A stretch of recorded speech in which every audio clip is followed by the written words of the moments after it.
be honest, I'm not sure that his ask me after the next international break was kind of a hint that he's probably going to give anything away in press conferences going forward. I'm not sure I expect anything from him, but I do think movement's happening now. My understanding is that the talks are ongoing there, so that is a step forward from where we were maybe even a month ago. So Liverpool are pushing there. And I've always said that, I think Trent is the absolute priority here. I think Liverpool would like to give themselves a little bit of space with Van Dijk and Salah because age-wise, those are trickier deals to do in terms of what they will demand, length of contract-wise, the wages that Salah is on.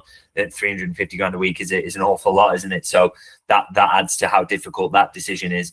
But the fact is, with Trent, it's a no-brainer. This is a guy who's going to captain the club, or they would hope so.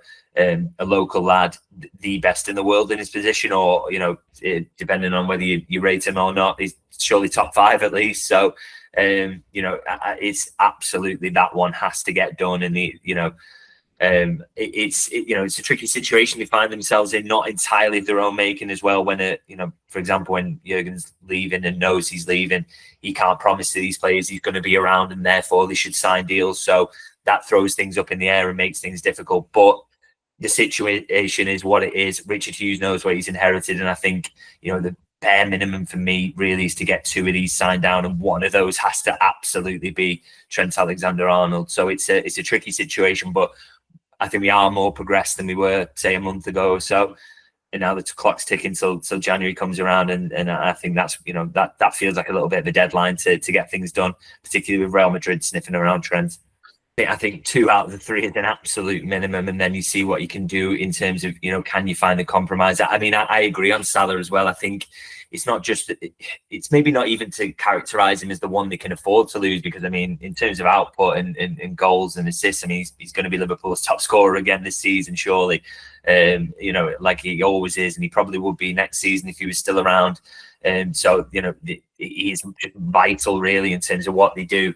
But I think the reason why, his is just a trickier situation, isn't it? Because of the size of the wage, the fact that attackers, when they do decline, it seems to happen like that.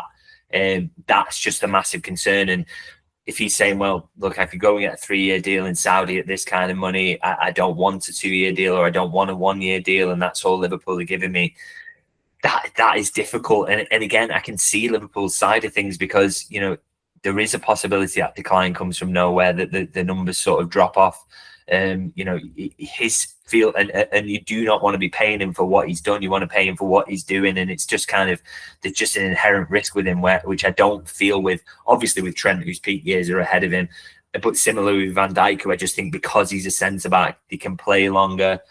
He's looking as good as he ever has, and I just think because they're playing in a system now with a little bit more protection in front of them, that will prolong him as well. He's having to do less sprints back and defending one-on-one, even though he can absolutely do that.